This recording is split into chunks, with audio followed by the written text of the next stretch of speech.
Oxygène. Oxygène.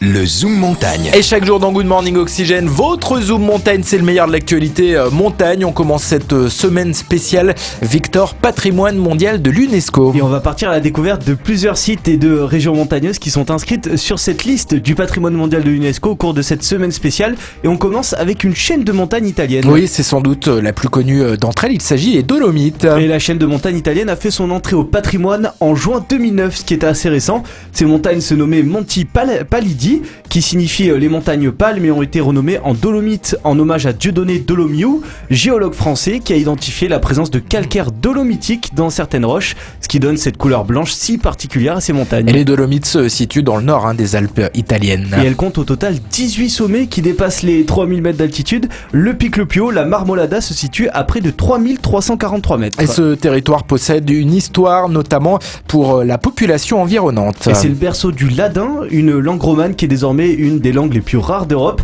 avec moins de 30 000 locuteurs. Les Dolomites servent également de frontière linguistique entre l'allemand et l'italien. Et enfin, le massif a servi comme frontière entre l'Autriche et l'Italie pendant des siècles, notamment au Moyen-Âge et à l'époque napoléonienne. Merci Victor, et le retour du Zoom Montagne, un nouveau Zoom Montagne demain dans Good Morning Oxygène.